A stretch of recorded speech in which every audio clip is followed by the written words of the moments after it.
Imagine opening your mailbox one sunny morning, only to find a certified letter from your homeowners association, HOA, demanding a $10,000 fine. The reason? Your 5 dairy cows were allegedly decreasing property values in the neighborhood. That's exactly what happened to Thomas Carter, a humble farmer who had spent his life dreaming of a quiet, rural existence. But what the power-hungry HOA president, Linda Harper, didn't anticipate was that Thomas wasn't just a simple farmer. He was a man with resources, determination, and a plan to turn the tables on her corrupt regime. How would she react when Thomas became her landlord, her boss, and ultimately, the new HOA president? A dream realized. After 30 grueling years working in Silicon Valley, Thomas had finally achieved his lifelong dream at the age of 52. He purchased a modest 10-acre property on the outskirts of a suburban development in rural Pennsylvania.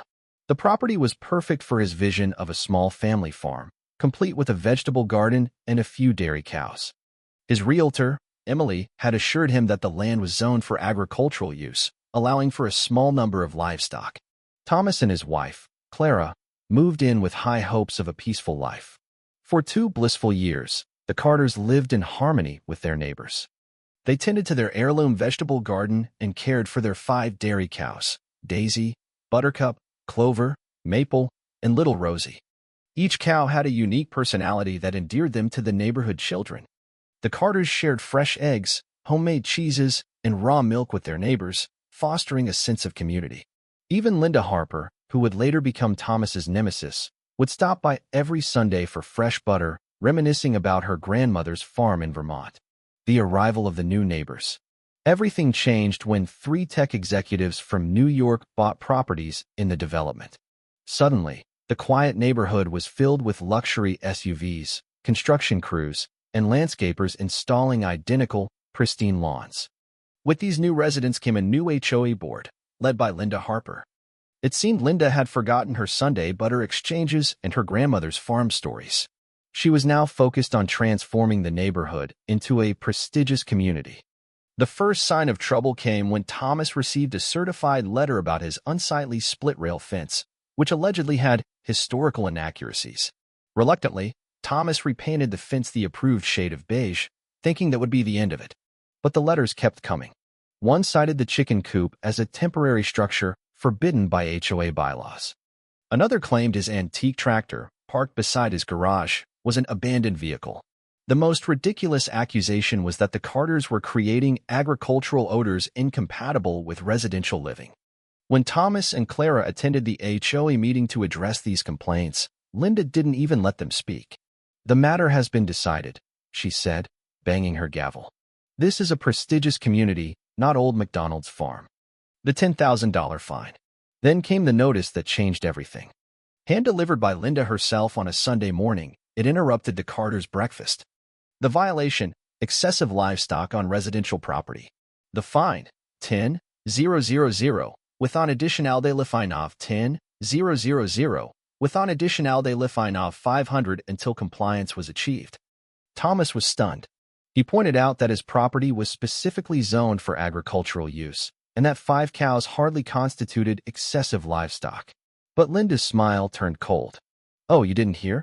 The board unanimously passed a new bylaw last week, limiting agricultural properties in our development to no more than 3 large livestock animals per acre. Since your active grazing area is just under 2 acres, you're limited to 5 cows total. And you currently have 5. But we've noticed you recently acquired that pregnant Holstein, which means you'll soon be over the limit." Thomas was outraged. "That's absurd. First, your HOA bylaw can't override county zoning regulations. Second, this property has been agricultural for over a century. And third, you're penalizing me for an animal that hasn't even been born yet." Linda's condescending smile didn't waver. "Well," she said, tapping the paper with her manicured nail, "you can either pay the fine and reduce your herd, or we can place a lien on your property and eventually foreclose. Your choice, Farmer Thomas." As she turned to leave, she paused. "By the way, I won't be needing any more of that butter. My nutritionist says it's inflammatory." The plot thickens. That afternoon, Thomas swallowed his pride and drove to Linda's house, a newly renovated colonial with perfectly trimmed hedges and not a blade of grass out of place. He brought financial documents showing how local farms actually increased surrounding property values and offered a compromise. He would build an attractive barn to house the cows at night and install additional landscaping to shield the pasture from view. Linda listened with feigned interest before cutting him off. "The decision is final," she said. "But between us," she leaned in, lowering her voice, "if you were to sell your property to Bright Path Developments, I'm sure these fines would simply disappear." That's when Thomas saw it, a Bright Path business card on her counter. The same developer who had been trying to buy his property for months to build luxury condos. Linda wasn't just enforcing petty rules. She was working with developers to force long-time residents out. This wasn't just personal anymore. It was corruption. The fight begins. Thomas immediately hired Catherine Chun, the best real estate attorney in the county. She confirmed what Thomas suspected. The HOA couldn't legally override county zoning, and Linda's connection to the developer represented a serious conflict of interest. But Catherine warned him, "Fighting this will be expensive and time-consuming. The HOA has substantial financial reserves from all those fees, and they can drag this out for years. Meanwhile, the daily fines will continue to accumulate, potentially reaching hundreds of thousands. Even if you eventually win, the legal fees might bankrupt you." Thomas filed an emergency injunction to pause the fines, but the judge, a former law partner of the HOA's attorney, denied it within hours. That night, Thomas found a for sale sign hammered into his front lawn. He hadn't put his house on the market. A twist of fate. The next morning, as Thomas was removing the unauthorized for sale sign, his phone rang. It was his business partner from their cybersecurity startup. "It's happened, man. Microsoft just approved the acquisition. $38 million, all cash. We're rich." 2 years earlier, they had sold their company with a delayed payout structure. Thomas had almost forgotten about it amid the HOA battle. But now, the final approval had come through, and his share, $17 million after taxes, would be wired to his account within days. As Thomas stared at the offensive for sale sign in his hands, an idea began to form. If he couldn't beat this corrupt system using traditional methods, he'd need to change the rules of the game entirely. The master plan. Thomas called Catherine with a question she'd never been asked before. "What's the legal definition of a controlling interest in an HOA?" Her answer was simple. Whoever controls the majority of votes controls the HOA. And in most associations, votes were allocated by property ownership. Looking at the neighborhood map that night, Thomas noticed something the HOA board had likely missed. The development consisted of 60 homes, but nearly a third of them were currently for sale or would be soon. The housing market had cooled dramatically, leaving many of the newer residents underwater on their mortgages after their expensive renovations. Thomas called his financial advisor, Javier, with a bizarre question. How difficult would it be to purchase 20 homes in the same neighborhood within the next 3 months without anyone realizing it's the same buyer? Javier's stunned silence was followed by careful consideration. "With your new liquidity? Challenging, but doable, especially if you're willing to pay cash and close quickly." "But why would you want to?" He stopped mid-sentence. "Wait, is this about your HOA issue?" Thomas explained his situation and his plan. Javier thought he was crazy but grudgingly agreed it could work. "You'll need to set up multiple LLCs with different registered agents to make the purchases, ensuring the HOA doesn't realize what's happening until it's too late." The covert operation. They created a shell company called Green Acres Holdings and began their covert operation. Their first target, the house directly across from Linda's perfect colonial. The Thompsons had been trying to sell their house for 6 months without success. Linda had personally blocked their attempts to install solar panels, citing aesthetic concerns, which had forced them to take on additional debt for electricity bills. When Thomas's representative offered cash, 20% above asking price with a 15-day closing period, they accepted immediately. The day after closing, Thomas had a crew install the exact solar panels the Thompsons had wanted. When Linda stormed over with a violation notice, Thomas's property manager, who didn't know the master plan, simply handed her the deed showing new ownership and said, "The new owner instructed us to install these. Take it up with them." The confusion on Linda's face was Thomas's first small victory, a taste of what was to come. The revolution. Over the next 3 months, Green Acres Holdings quietly purchased 17 more homes in the neighborhood. They offered cash, 15 to 20% above asking price, with the condition that the deals close within 30 days and include complete confidentiality about the buyer. For homeowners struggling with their mortgages or fed up with the HOA's tyranny, it was an offer too good to refuse. Each purchase was made through different real estate agents and LLCs to avoid arousing suspicion. But they faced obstacles. Linda somehow caught wind that something unusual was happening and pushed through an emergency bylaw requiring HOA approval for all sales. Catherine immediately filed a lawsuit challenging this as a legal restraint of trade, creating a perfect distraction. Meanwhile, Thomas paid the minimum monthly installment on his HOA fines to keep them from placing a lien on his property. Each payment came with a letter from Catherine contesting the validity of the fines, just to keep them tied up with paperwork. The most challenging purchase was the property belonging to Linda's best friend and fellow board member, Susan. She had initially refused to sell, but when her husband's business faced unexpected tax problems, Thomas's offer of 30% above market value, with leaseback options, proved irresistible. The day they signed the papers was the day Thomas knew their plan would succeed. The turning point.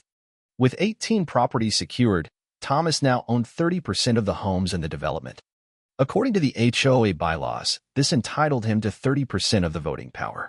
But he needed a majority to take control. He identified other frustrated homeowners who had been bullied by the HOA, the retired couple who couldn't paint their door navy blue, the young family fined for their children's treehouse, the war veteran threatened over his flagpole. Thomas invited them to a secret meeting at his farm. Initially skeptical, they listened as he outlined his plan. He would rent his properties to them at 20% below market rates if they would align with him in HOA votes. For struggling families, it was an economic lifeline in an increasingly expensive community. "I don't want to be your new HOA dictator," Thomas told them. "I want to return this neighborhood to what it was, a place where people can live without constant fear of fines and harassment." By the end of the meeting, Thomas had secured voting commitments representing 62% of the neighborhood, a controlling interest. The revolution was ready. The annual HOA meeting. The annual HOA meeting was held in the community center on a rainy Tuesday evening. Attendance was unusually high, something Linda initially took as support for her leadership. She was in the middle of proposing yet another fee increase to maintain our community standards when Catherine stood up. "Before we vote on any new measures," she announced, "I'd like to introduce my client, who now represents the controlling interest in this association." The stunned silence in the room was palpable as Thomas walked to the front. Some gasped in recognition. The farmer with too many cows now stood before them as the majority owner of their neighborhood. "How is this possible?" Linda demanded, her voice shaking. "This is some kind of trick." Catherine calmly projected a slide showing all of Thomas's properties and the voting percentages. "It's not only possible, it's done. My client now controls 62% of the voting interest in this HOA." As the reality dawned on the board members, Linda's face cycled through confusion, disbelief, and finally, horror. "You can't do this," she whispered. "This isn't how things are done." Thomas leaned into the microphone. "Actually, Linda, I read all the bylaws you've been using against everyone. Turns out they work just as well in reverse." A new era. Thomas's first act was to call for an emergency election of new board members. By the end of the meeting, Linda and her allies had been voted out, replaced by a diverse coalition of longtime residents, including the retired teacher who had been fined for her rose garden and the young father who had fought to keep his daughter's basketball hoop. Their first order of business: repealing the absurd livestock limitation that penalized unborn calves and canceling all related fines retroactively. The second: reducing the monthly HOA fees by 60%, focusing only on essential services like road maintenance and snow removal.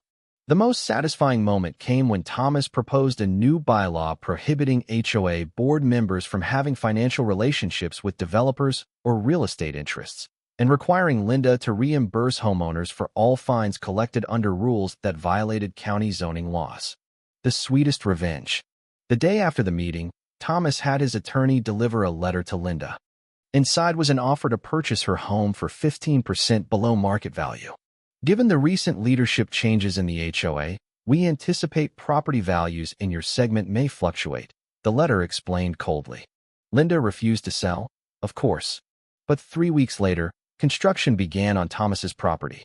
They were building a state-of-the-art, environmentally sustainable barn for the cows, directly in Linda's sightline. All perfectly legal under the restored agricultural zoning. A community transformed. With the oppressive regime toppled, the neighborhood began to transform.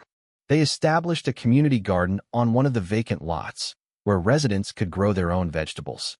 They created a monthly farmers market in the community center parking lot, where people could sell or trade homegrown produce, homemade crafts, and other local goods. Thomas's farm became an educational center for the community. They started a program where local schools would bring students to learn about sustainable farming practices. The 5 cows that had caused so much trouble became neighborhood celebrities, each with their own Instagram account managed by the teenagers next door. For the homes Thomas had purchased, he kept his promise of below-market rents for families who had been struggling with Linda's excessive fees. For others, he offered rent-to-own options that helped several families achieve homeownership. Most surprisingly, property values didn't fall as Linda had predicted. They rose by 12% in the first year. People were drawn to the community's spirit of cooperation and reasonable governance. Soon, there was a waiting list for Thomas's rental properties, and some of the very people who had sold to him in desperation now asked if they could return. The final reconciliation. 6 months after the HOA revolution, Thomas received an unexpected visitor. Linda, humbled and noticeably less polished, asked if they could talk. "I lost everything," she admitted as they sat on Thomas's porch. "My position at Bright Path, my friends on the board. Even my husband left when the financial arrangements with the developer became public." She stared at her hands. "I'm selling my house for real this time." Instead of gloating, Thomas found himself offering her a surprising proposition. "Our community farm needs an administrator, someone who knows this neighborhood and has organizational skills." Linda's shock was evident. "Why would you offer me anything after what I did?" "Because this was never about defeating you, Linda," Thomas said. "It was about creating a community that works for everyone, including you." 2 weeks later, Linda started working at the community farm. Her first task, caring for the 5 cows she had tried to eliminate. The neighborhood watched with amazement as she gradually transformed from a rigid enforcer to a collaborative community builder. Her knowledge of local regulations, once used as a weapon, now helped them navigate permits for their expanding community programs. A blueprint for change. Word of the HOA transformation spread throughout the region. Homeowners from developments across the county started attending their meetings to learn how they could reform their own associations. Thomas found himself speaking at conferences about creating balanced HOAs that protect communities without becoming oppressive.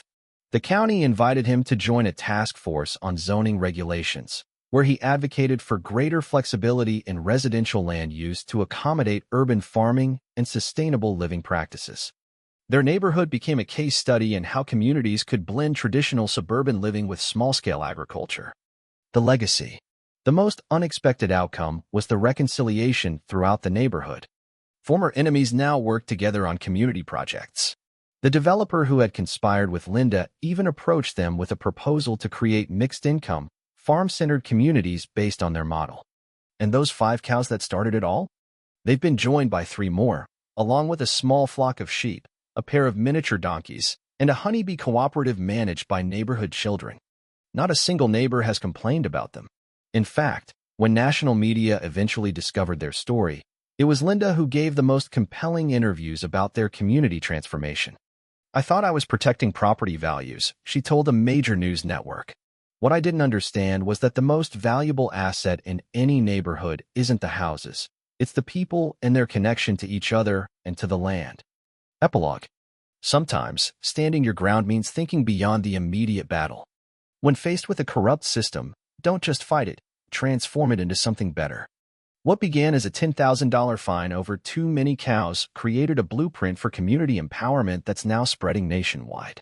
And it all started because someone underestimated a farmer with 5 dairy cows and a silent bank account. Never judge a neighbor by their pasture. They might just own yours tomorrow. Thank you for taking the time to listen to today's story on Store of Good Stories. If this story touched your heart or made you think, don't forget to hit like and share the video to spread this positive message to more people. And if this is your first time here, make sure to subscribe and turn on the notification bell so you won't miss any of the meaningful stories we share every week. Your support is the biggest motivation for Store of Good Stories to keep bringing heartfelt and valuable stories to you. See you in the next video.